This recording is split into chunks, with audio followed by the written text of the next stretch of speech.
हमारे मन में गंदे विचार क्यों आते हैं? हम नहीं चाहते पर फिर भी हमारे मन में गंदे विचार आते रहते हैं। लेकिन क्यों? मन ही हमारा सबसे बड़ा दोस्त है और मन ही हमारा सबसे बड़ा शत्रु है।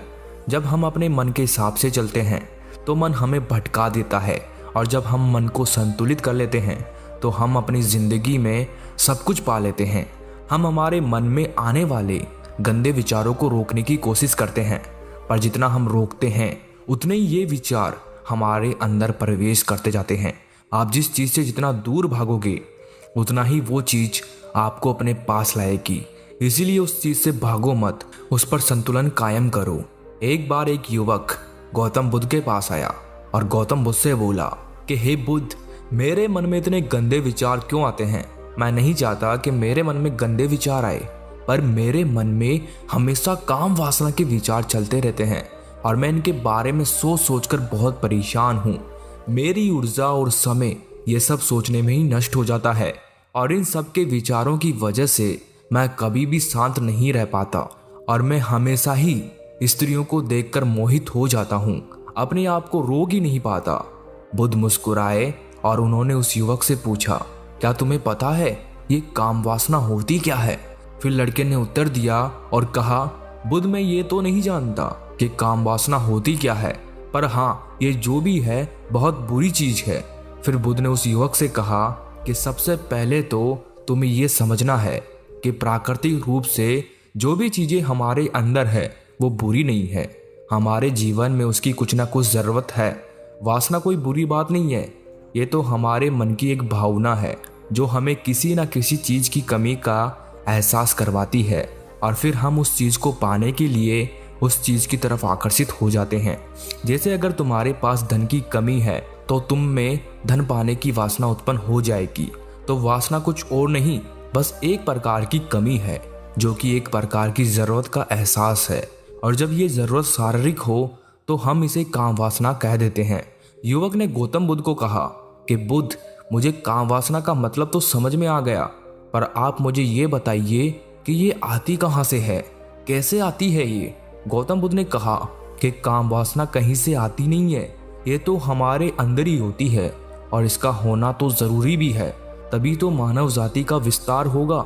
युवक ने कहा, जब ये हमारे अंदर ही है और जरूरी भी है तो फिर लोग इसे गलत क्यों बोलते हैं? बुद्ध ने कहा कि यही तो समस्या है, लोगों ने काम वासना को गलत तरीके से सोच लिया है, इसे छिपाने की दबाने की कोशिश करते हैं।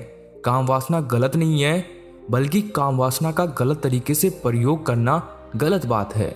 लोग जिससे प्रेम करते हैं बस उसी के लिए जीने लग जाते हैं, उसे पाना ही अपना लक्ष्य बना लेते हैं और उसी के बारे में हमेशा सोचते रहते हैं, पर यह सब गलत है।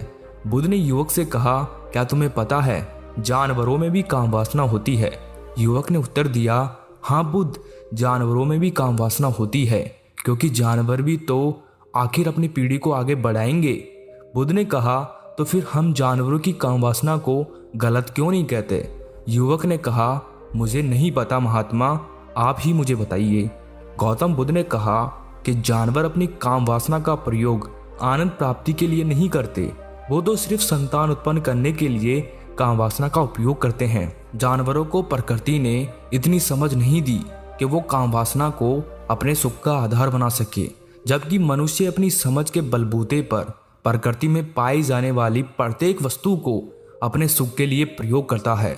हम इंसानों ने ही काम वासना को अपने सुख का साधन बना लिया है, जबकि प्रकृति ने तो हमें अपने वंश को आगे बढ़ाने के लिए दिया था, लेकिन इंसानों ने इसे अपने जीवन का परम लक्ष्य बना रखा है, और इस तरह से काम वासना का बेलगाम हो जाना गलत है। युवक ने बुद्ध से पूछा, महात्मा जी, ये काम वासना हम पर हावी क्यों होती है, क्यों ये बेलगाम हो जाती है? तब गौतम बुद्ध ने कहा कि सुनो, अब जो मैं तुम्हें बताऊंगा उसे तुम ध्यान पूर्वक सुनना। काम वासना का सारा खेल तुम्हें समझ आ जाएगा, तुम्हें तुम्हारे सारे सवालों का जवाब मिल जाएगा, बस तुम्हें ध्यान से सुनकर समझना है। फिर गौतम बुद्ध युवक को बताना शुरू करते हैं कि एक बार की बात है, एक आश्रम में गुरु और उनके शिष्य रहा करते थे। शिष्य रोजाना आश्रम के बाहर स्थित गांवों में भिक्षा लेने के लिए जाते थे। उस आश्रम का एक शिष्य जिस गांव में भिक्षा लेने जाता था, उस रास्ते में एक नदी पड़ती थी। वो शिष्य रोज उसी रास्ते से भिक्षा लेने जाता था। एक दिन उस शिष्य ने देखा कि एक लड़का पेड़ के पीछे छिपा है। वो शिष्य उस लड़के के पास गया और उससे जाकर बोला, भाई तुम इस पेड़ के पीछे छिपकर क्या देख रहे हो? लड़के ने कहा, अरे तुझे नहीं दिख रहा क्या कि मैं क्या देख रहा हूँ? तब शिष्य ने नदी की तरफ देखा तो वहां पर कुछ लड़कियां पानी भर रही थी। वो लड़कियां 14-15 साल की होगी। तब शिष्य ने उस लड़के से कहा, अरे भाई वहां पर तो लड़कियां पानी भर रही है, इसमें छिपकर देखने वाली क्या बात है? तब वो लड़का शिष्य की तरफ देखकर उससे कहता है, अरे पागल तुम्हें दिखाई नहीं दे रहा क्या कि कैसे ये परियां नदी से पानी निकाल रही है? जरा उनकी अदाओं को तो देखो, उनके कोमल शरीर को देखो, उनकी पतली कमर मटके को उठाते समय बल खाती है और उनके बाल उनकी कमर पर कैसे लहरा रहे हैं, मानो सुंदरता बिखरी पड़ी हो। शिष्य ने फिर नदी की तरफ देखा और इस बार वो शिष्य देखता ही चला गया। अभी तक तो उसे कुछ भी नजर नहीं आ रहा था और वो बिल्कुल निर्भय था। उसे किसी भी बात का कोई डर नहीं था।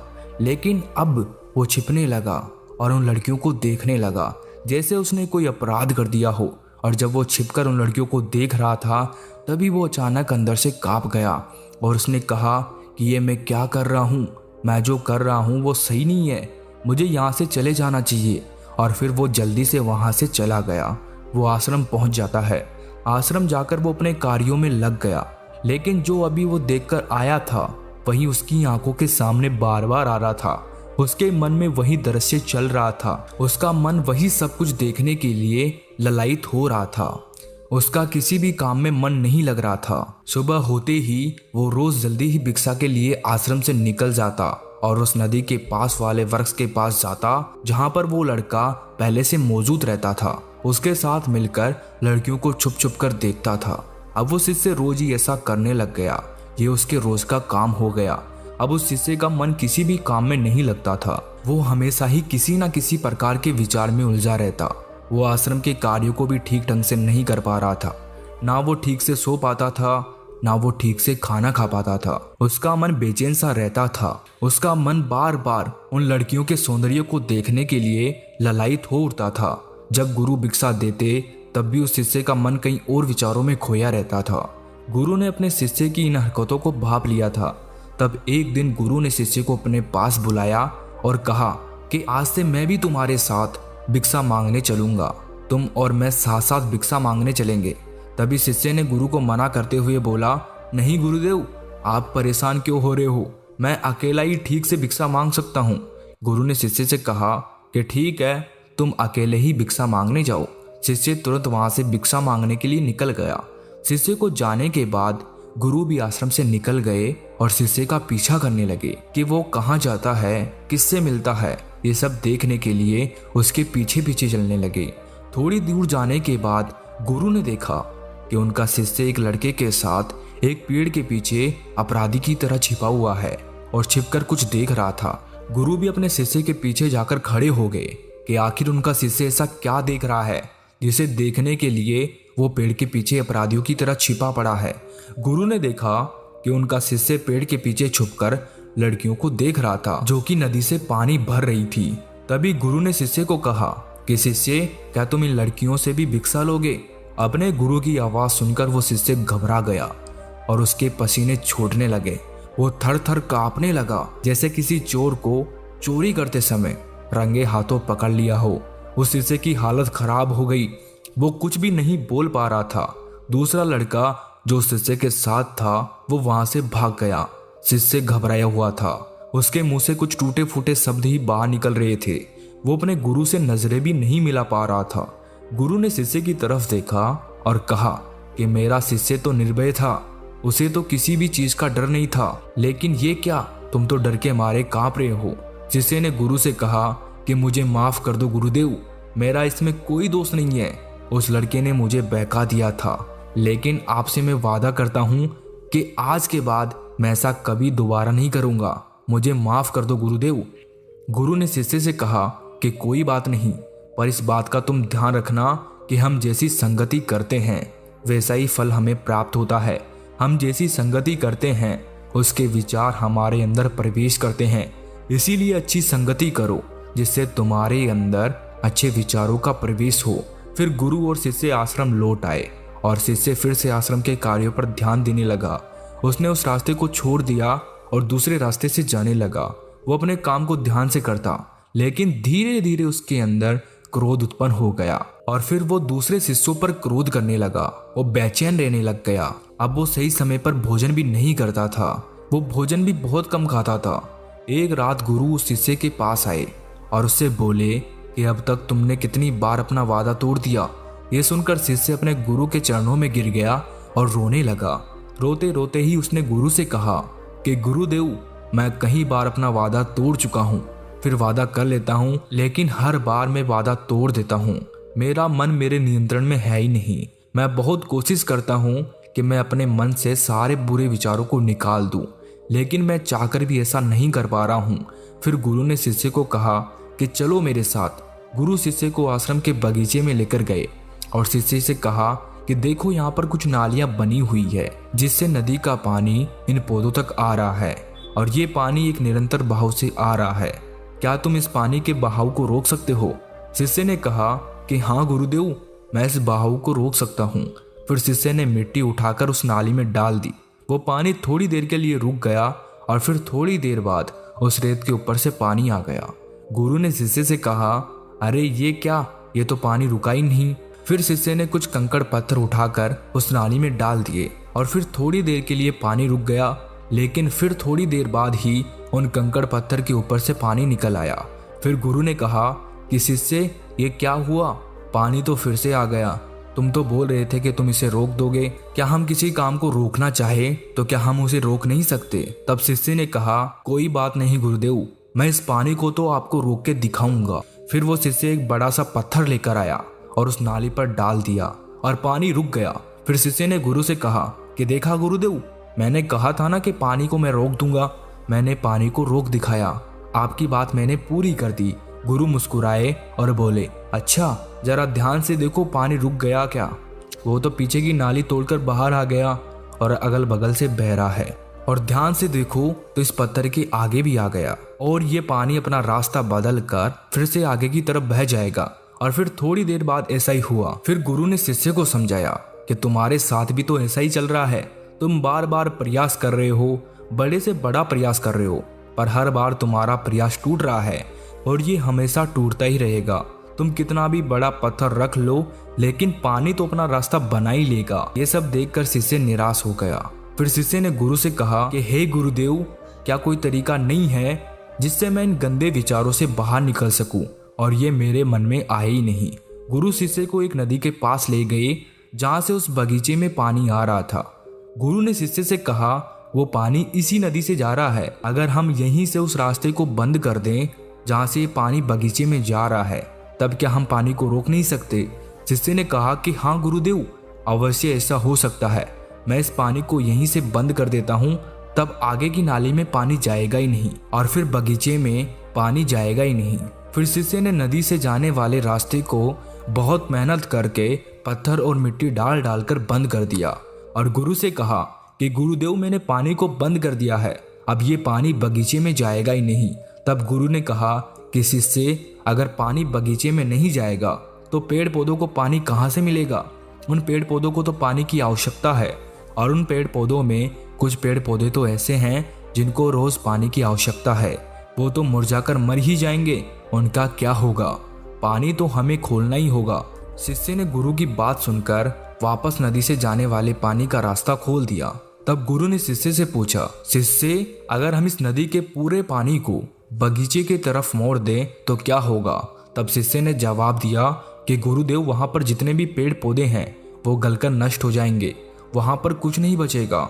फिर गुरु मुस्कुराए और बोले, तुम इस बात को समझो कि हमें किसी भी चीज को रोकना नहीं है, बस हमें हमेशा संतुलन बनाए रखना है। कम पानी से भी पौधे नष्ट होते हैं और ज्यादा पानी से भी पौधे नष्ट होते हैं। हमारा जीवन संतुलन से ही चलता है। गुरु ने शिष्य से कहा कि अगर मैं तुम्हें कुछ कहूँ कि तुम आम के बारे में मत सोचो, तो तुम्हारे मन में सबसे पहले किसका चित्र आएगा? शिष्य ने कहा कि गुरुदेव, मेरे मन में तो पहला चित्र आम का ही आएगा।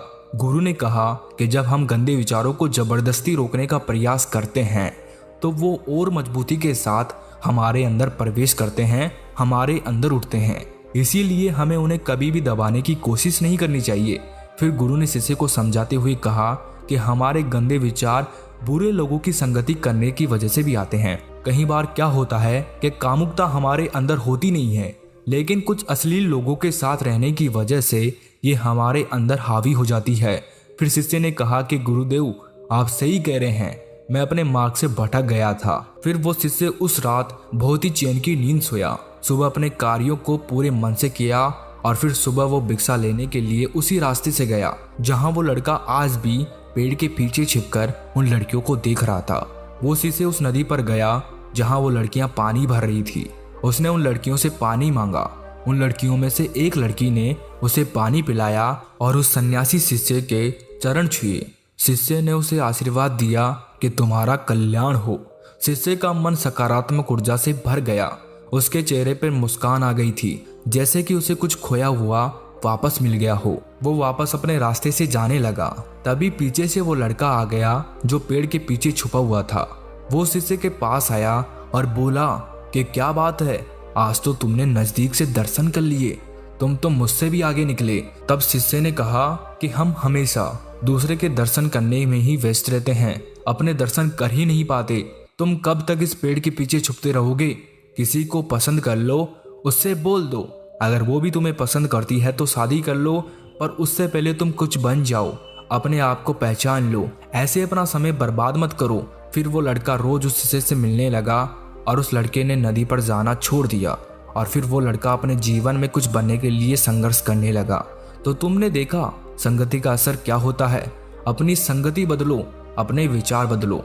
बुद्ध ने युवक से पूछा कि क्या तुम्हें तुम्हारे सारे सवालों का जवाब मिल गया? तब युवक ने कहा कि हाँ महात्मा जी, आपका बहुत बहुत धन्यवाद। तब गौतम बुद्ध ने युवक से कहा कि जब तुम्हारे मन में गंदे विचार आए तब आप अपने आप को दोषी मत मानो। ये शरीर है और ये सब इसने हजारों वर्षों से सीखा है।